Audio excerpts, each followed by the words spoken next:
तो hey guys welcome छ हजुरहरूलाई हाम्रो च्यानल मिथिलाञ्चल ज्ञानमा। तो आजको भिडियोमा हामीहरू चाहिँ बनाउँछौँ क्यास फ्लो जुन के भन्छ फाइनल इक्जामको 8 मार्कको जुन क्वेसन रहन्छ आफ्टर अ लङ टाइम आज भिडियो बनाइरहेको छु। जय श्रीराम। सबभन्दा पहिला हामीहरू पढ्छौँ क्यास फ्लो के भन्छ किन बनाउँछ। कुनै पनि बिजनेसमा हैन क्यास हाम्रो क्यास कहाँ हाम्रो युज भएको छ त्यहाँ। अनि यो क्वेसन हामीहरू चाहिँ लिएको छौँ 2078 सेट सी को क्यास फ्लो।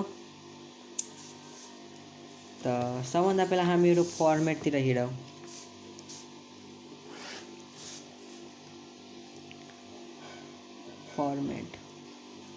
फर्मेटमा सबभन्दा पहिला यसरी बुझौँ। क्यास फ्लोको जम्मा 3वटा छोरा छ। जेठो छोराको नाम छ अपरेटिङ एक्टिभिटीज, मझिल्लो छोराको नाम छ इन्भेस्टिङ एक्टिभिटीज अनि सानो कान्छो छोराको नाम छ फाइनेन्सिङ एक्टिभिटीज। जस्तै कि हेरौँ हामीहरू बनाउँछौँ के क्यास फ्लो स्टेटमेन्ट के भन्छ। क्यास फ्लोमा हजुरहरूलाई फर्मेट याद रहन्छ त क्वेसन एन्सर केही छैन। सबभन्दा फर्मेट यस्तै जस्तै कि म के भने क्यास फ्लोको जम्मा 3वटा छोरा छ। नम्बर ए ठुलो के छ cash flow from operating activities.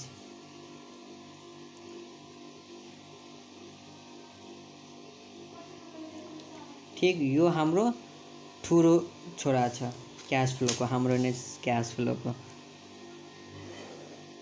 ठीक अब मझिल्लो छोराको नाम के छ cash flow from investing activities. यो हाम्रो सानो छोराको नाम छ। ठीक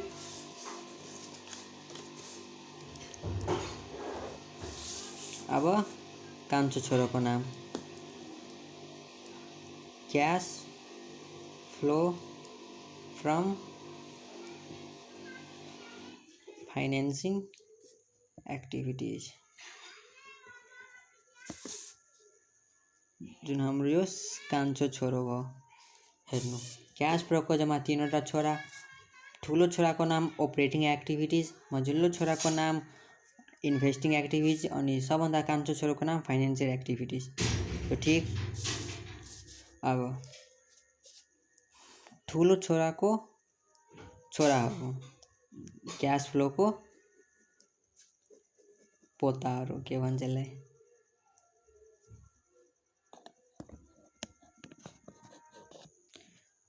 के भन्छ क्यास फ्लोको जुन पोताहरू हुन्छ नाति वा नातिनीहरू। क्यास फ्लोको अब पोताहरू हेर्नु कतिवटा छ। ठुलो मतलब के भन्छ ठुलो छोरोको बेटाहरू छोराहरू वा छोरीहरू।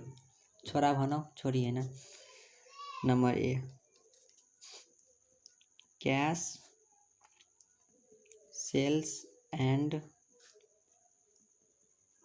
Collection from customer.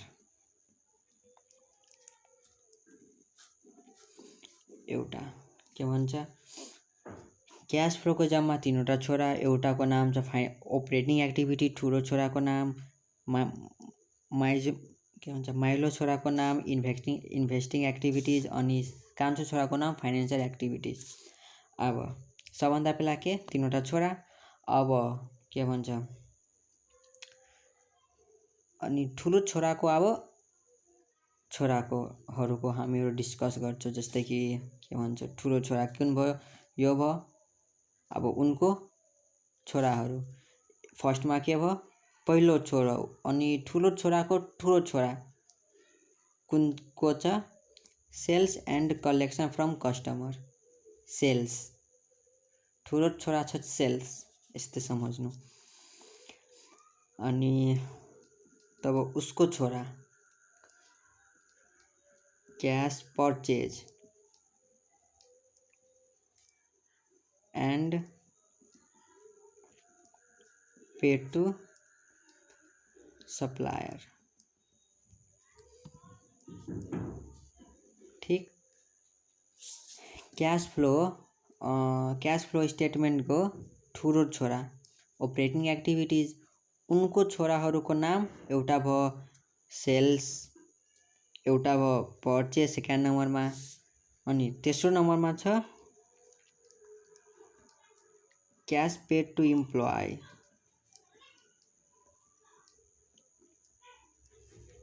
And other expenses.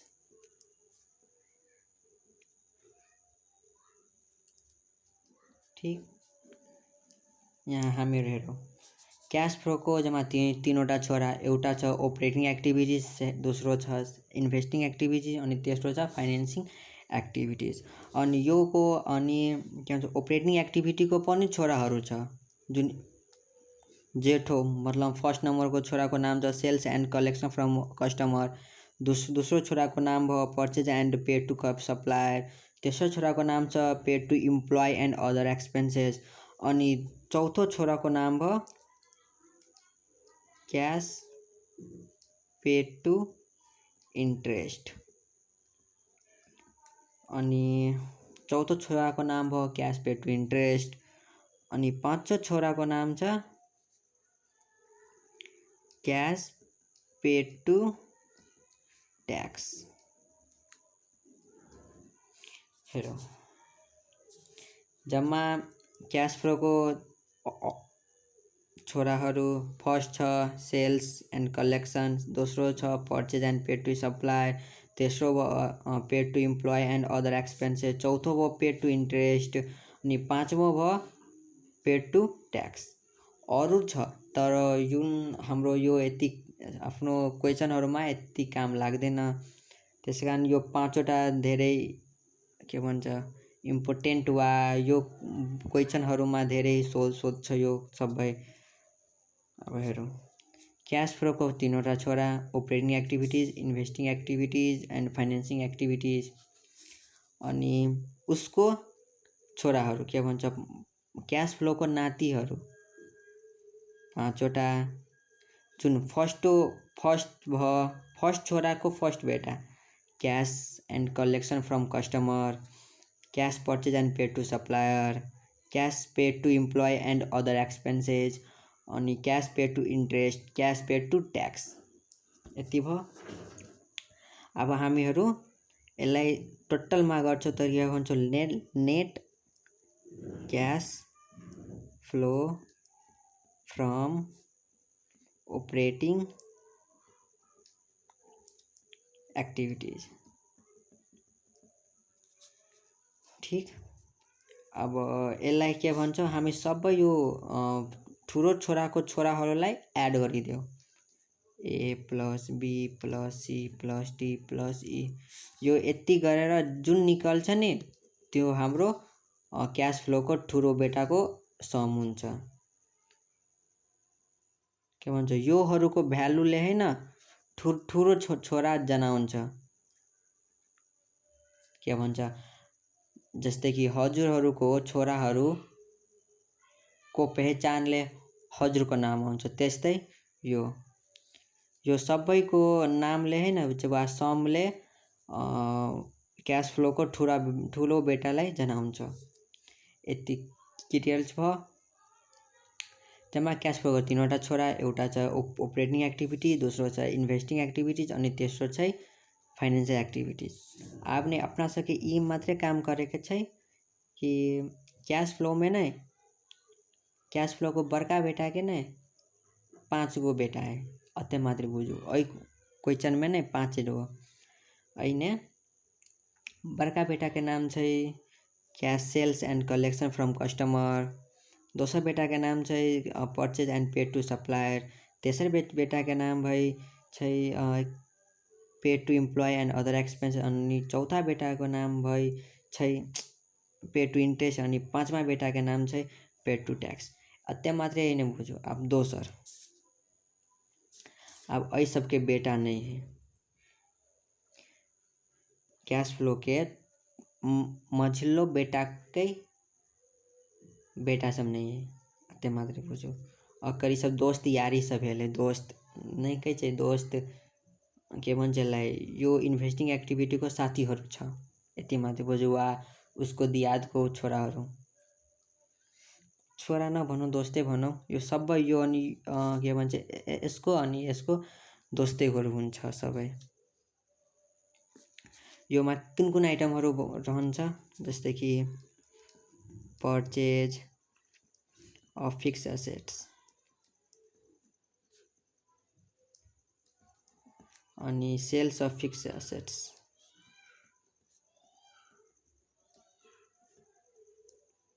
Investment के भन्छ यहाँ योमा इन्भेस्टमेन्टहरू ज्यादा हुन्छ, ठीक। अनि के भन्छ योमा इन्क्रिज वा डिक्रिज, यो पनि इन्क्रिज वा डिक्रिज, यो पनि इन्क्रिज वा डिक्रिज।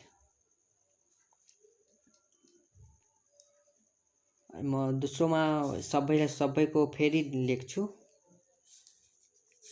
अब के भन्छ फाइनेन्सिङ एक्टिभिटीज, योको अनि योको पनि कुनै छोरा छैन, त योमा केहरू कुन कुन आइटमहरू रहन्छ, जस्तै कि योमा चाहिँ share premium, share issue, bank loan, etc यस्तै यस्तै कुनैहरू सबैको सम गरेर जुन एन्सर आउँछ त्यो। अनि सबैको मिलाएर के लेख्छौँ हामीहरू, अनिहरू महिलो के भन्छ इन्भेस्टिङको होइन, सम गरौँ, sum net cash flow from investing activities, जुन हाम्रो सम आउँछ त्यो यहाँ योको पनि net cash flow from financing activities, जुन हाम्रो सम आउँछ त्यो। अब जुन आउँछ त्यो अब यो तिनटै छोराहरूलाई सम गर्नु, जस्तै कि यहाँ लेखौ change in cash and cash equivalent,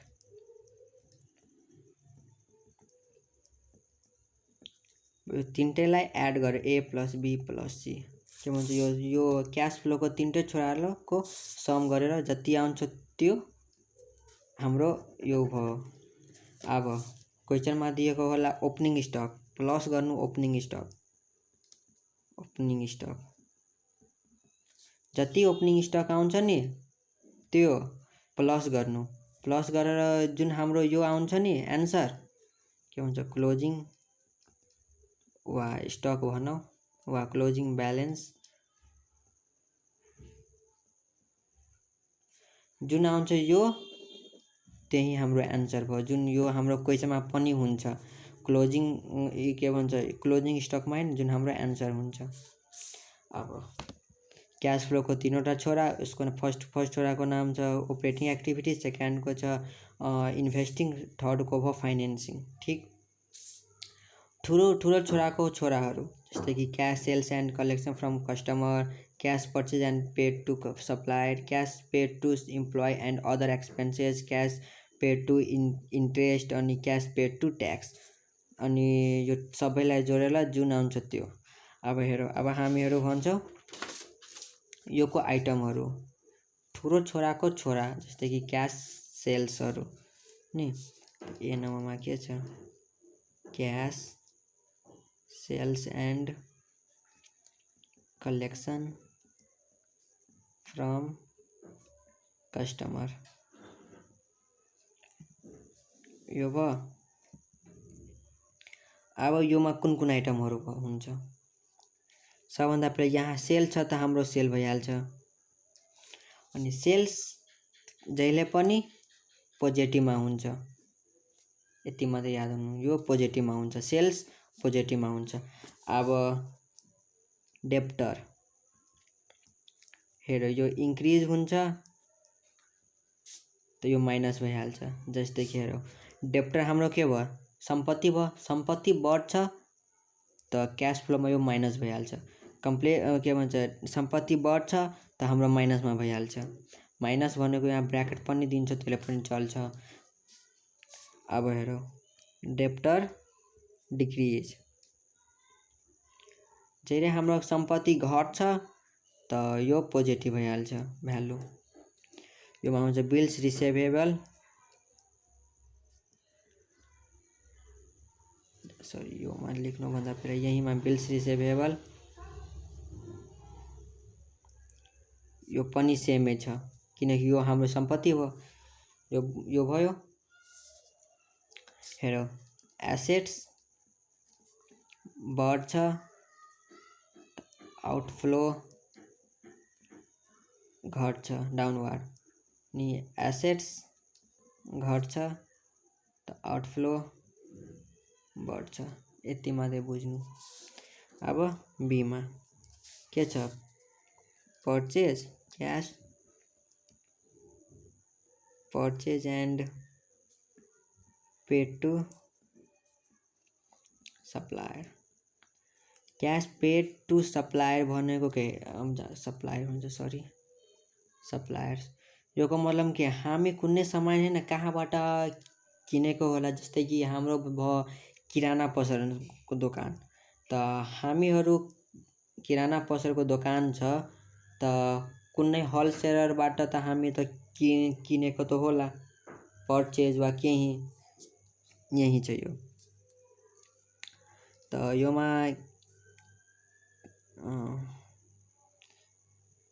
cost of good sold हुन्छ, कस्ट अफ गुड सोल्ड, अनि यो जहिले पनि नेगेटिभै मा हुन्छ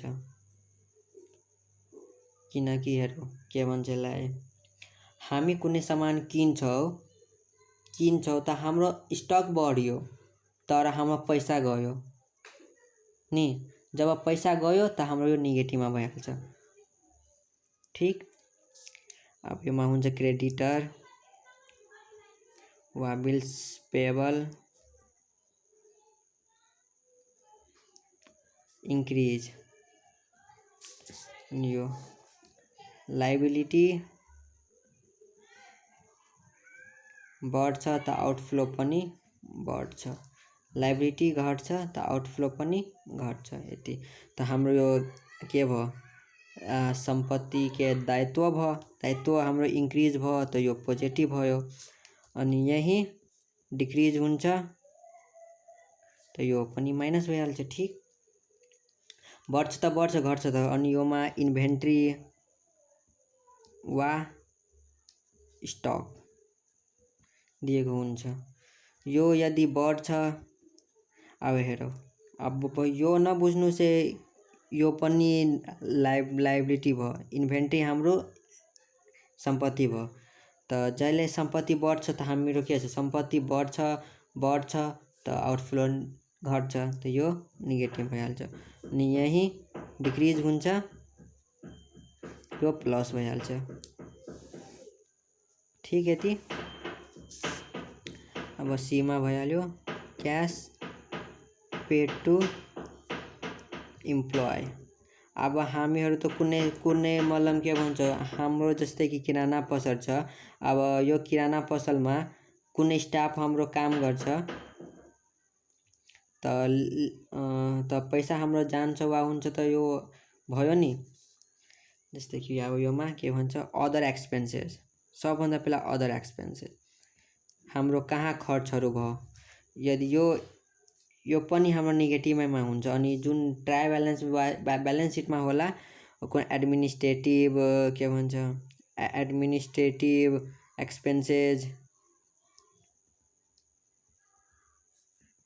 जुन हाम्रो इन्क्रिज हुन्छ। हेर अब एडमिनिस्ट्रेटिभ यो हाम्रो के भन्छ लायबिलिटी भयो, लायबिलिटी इन्क्रिज त हाम्रो प्लस, यो डिक्रिज त यो पनि डिक्रिज। अब योमा आउटस्ट्यान्डिङ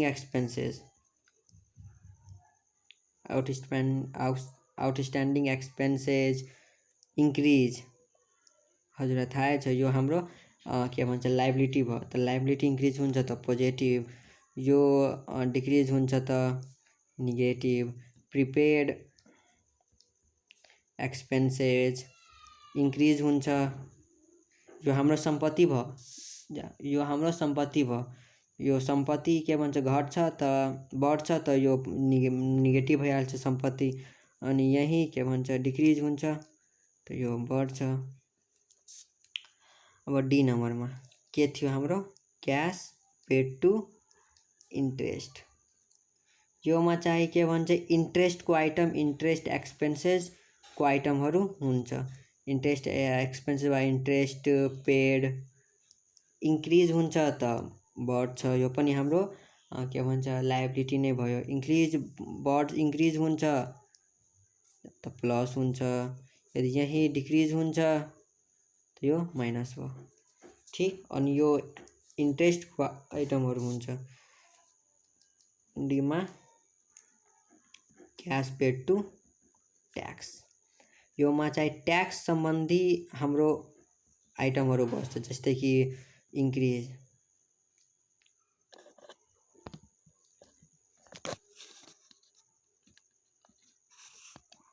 ल त के भन्छ यो यति।